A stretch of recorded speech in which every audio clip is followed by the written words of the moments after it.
Update آپ کو ملے گی وہ ہوگی محمد عامر کے ایک کنٹروورشیل بیان کے اوپر۔ محمد عامر سے ایک شو میں سوال ہوا کہ اگلی بار آپ آئی پی ایل میں کھیلنے کے لیے بھی اہل ہو جائیں گے تو اگر پی ایس ایل اور آئی پی ایل ایک ہی وقت میں ہوتے ہیں یعنی کہ جیسے اب ہو رہے ہیں تو آپ کون سی لیگ کھیلیں گے؟ کیا آپ پی ایس ایل کھیلیں گے یا پھر آپ آئی پی ایل کھیلیں گے؟ کیا آپ پی ایس ایل چھوڑ کے آئی پی ایل کھیلنے چلے جائیں گے؟ تو اس کا جواب محمد عامر نے کیا دیا اور اس کے جواب کے اوپر پاکستانی پبلک کا کیا ری ایکشن ہے اس ویڈیو میں آگے آپ کو بتاتا ہوں۔ ناظرین، جو سب سے پہلی اپڈیٹ آپ کو اس ویڈیو میں ملے گی وہ ہوگی بابر اعظم کی انجری کو لے کے۔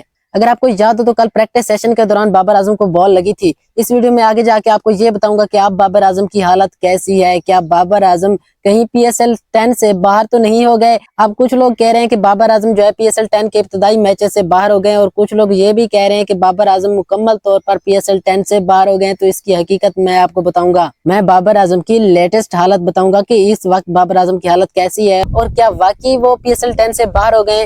تو اس کی حقیقت اس ویڈیو میں آگے آپ کو بتاتا ہوں۔ اس کے بعد جو آپ کو اس ویڈیو میں اپڈیٹ ملے گی وہ ہوگی محمد رضوان کے بارے میں۔ ناظرین، محمد رضوان کے بارے میں کہا یہ جا رہا ہے کہ پی ایس ایل 10 کے بعد محمد رضوان پی سی بی چیئرمین کے پاس اپنا ایک کیس لے کے جا رہے ہیں عاقب جاوید کے خلاف۔ ذرائع کا کہنا یہ ہے کہ محمد رضوان پی سی بی چیئرمین کو یہ کہیں گے کہ پاکستان ٹیم کے کپتان کے پاس پاورز بڑھائی جائیں، پاکستان ٹیم کے کپتان کے پاس یہ اتھارٹی ہو کہ وہ پلینگ 11 بھی بنا سکے اور وہ سکواڈ کا بھی اعلان کر سکے، وہ سکواڈ میں بھی اپنی مرضی سے کچھ لڑکے کھلا سکے۔ تو اسی چیز کو لے کے محمد رضوان اور بابر اعظم پی سی بی چیئرمین سے ملنے والے ہیں۔ تو اس کی بھی ڈیٹیل آپ کو میں آگے اس ویڈیو میں دیتا ہوں۔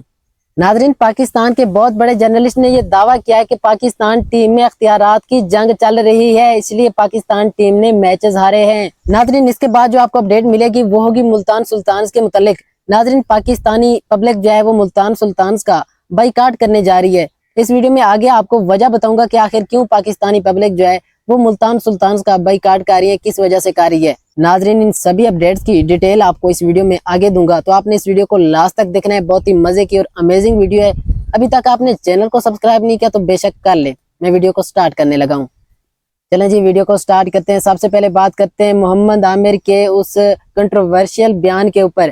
محمد عامر سے یہ پوچھا گیا کہ اگلے سال آپ آئی پی ایل کھیلنے کے لیے بھی اہل ہو جائیں گے کیونکہ آپ کی نیشنلٹی چینج ہو جائے گی، آپ برطانیہ کے بندے بن جائیں گے، تو آپ کے پاس پھر دو آپشن ہوں گے، یا تو آپ پی ایس ایل کھیلیں اور یا پھر آپ آئی پی ایل کھیلیں۔ اگر یہ دونوں ایک ہی وقت میں ہو رہے ہوں تو جیسے اب ہو رہے ہیں تو آپ یعنی کہ کس لیگ کو پریفر کریں گے، آپ کون سی لیگ کھیلنا چاہیں گے؟ محمد عامر نے کہا کہ آئی پی ایل جو ہے وہ دنیا کی سب سے بڑی لیگ ہے اور دنیا کا ہر کرکٹر، ہر کھلاڑی یعنی کہ آئی پی ایل میں کھیلنے کی خواہش رکھتا ہے، تو ڈیفینیٹلی میں بھی جو ہے وہ آئی پی ایل کھیلنا پسند کروں گا۔ تو اس کے بعد محمد عامر کی تو شامت ہی آ گئی، پاکستان کے کرکٹ فینز محمد عامر پہ ٹوٹ پڑے۔ کچھ لوگوں نے تو محمد عامر کا بائیکاٹ سٹارٹ کر دیا، ان کے خلاف جو ہے وہ پوسٹیں کرنا سٹارٹ کر دی۔ ناظرین، جب حالات خراب ہوئے تو پاکستان کے جرنلسٹ نے محمد عامر سے رابطہ کیا اور اسے پوچھا کہ آپ کے اس بیان کے پیچھے وجہ کیا تھی، ہم آپ کے اس بیان کو سمجھے نہیں، آپ تھوڑا ایکسپلین کر دیں، آپ کے خلاف مہم سٹارٹ ہو گئی ہے۔ ناظرین، محمد عامر نے کہا کہ میرا وہ مطلب نہیں تھا جو سمجھا گیا ہے، میں تو یہ کہنا چاہتا ہوں کہ آئی پی ایل اور پی ایس ایل ایک ہی وقت میں ہو ہی نہیں سکتے، یہ تو چیمپئن ٹرافی کی وجہ سے یعنی کہ یہ پہلی بار ایک ساتھ ہو رہے ہیں، پہلے بھی نہیں ہوئے اور آگے بھی نہیں ہوں گے۔ تو اس کا مطلب یہ تھا کہ اگر مجھے یعنی کہ پی ایس ایل اگر پہلے ہوتا ہے یا پھر آئی پی ایل اگر پہلے ہوتا ہے، جس لیگ نے پہلے مجھے سلیکٹ کر لیا تو میں تو یعنی کہ اسی لیگ میں کھیلوں گا نا۔ مثال کے طور پہ پی ایس ایل سے ایک مہینہ پہلے آئی پی ایل کا آپشن ہوتا ہے اور اس آکشن میں محمد عامر کو جو ہے وہ خرید لیا جاتا ہے، تو ڈیفینیٹلی محمد عامر جو ہے وہ آئی پی ایل کھیلیں گے، پی ایس ایل نہیں کھیلیں گے۔ تو محمد عامر نے بھی یہی کہا کہ میرے کہنے کا مطلب یہ تھا، اور لوگوں نے یعنی کہ اس کو تھوڑا غلط سمجھ لیا اور یوٹیوبرز نے اس کو ہوا دے دی۔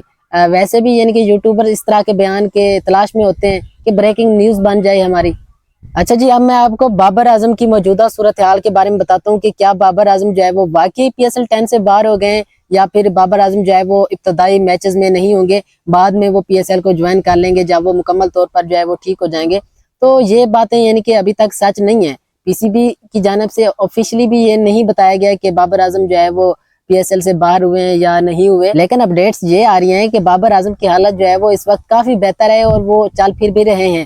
تو اس کا مطلب یہی ہے کہ بابر اعظم جو ہے وہ پی ایس ایل 10 لازمی کھیلیں گے، اور زیادہ بھی یعنی کہ کچھ مسئلہ ہوا تو یہ ہو سکتا ہے کہ ابتدائی ایک دو میچ میں وہ نہ کھیلیں، باقی وہ یعنی کہ پی ایس ایل 10 میں لازمی کھیلیں گے۔ پشاور زلمی کے فینس کو جو ہے وہ پریشان ہونے کی ضرورت نہیں ہے۔ چلیں جی، اب بات کرتے ہیں محمد رضوان کی اس شرٹ کے بارے میں جو وہ پریس کانفرنس میں پہن کے آ گیا۔ دیکھیں میں بھی مانتا ہوں محمد رضوان کی غلطی ہے، اس کو یعنی کہ ملتان سلطانز کی ہی کٹ پہننی چاہیے تھی، کیونکہ باقی کپتانوں نے بھی تو اپنی یعنی کہ ٹیم کی شرٹ پہنی ہوئی تھی نا۔ محمد رضوان یعنی کہ تھوڑا سا وہ اپنی ایگو دکھانے کے لیے میرے خیال میں نہیں پہن کے آئے کہ بھئی میں تو پاکستان ٹیم کا کپتان ہوں، میرا لیول اور ہے، میں جو مرضی پہن کے چلا جاؤں، اس لیے وہ بیچارہ میرے خیال میں پہن کے آ گیا۔ اس کے بعد جو اس کے ساتھ ہو رہا ہے نا، میرے خیال میں صحیح ہو رہا ہے۔ پہلے بھی یعنی کہ پی ایس ایل کی جو ایک بدنامی ہے وہ ہو چکی ہے، اور اوپر سے محمد رضوان یعنی کہ اپنی ایگو کی خاطر اور اپنے چوڑے پن کی خاطر اس طرح کے کپڑے پہن کے آ جائے۔ اس پریس کانفرنس کو پوری دنیا نے دیکھنا تھا، تو کچھ تمیز ہوتی ہے، کوئی لحاظ ہوتا ہے ویسے۔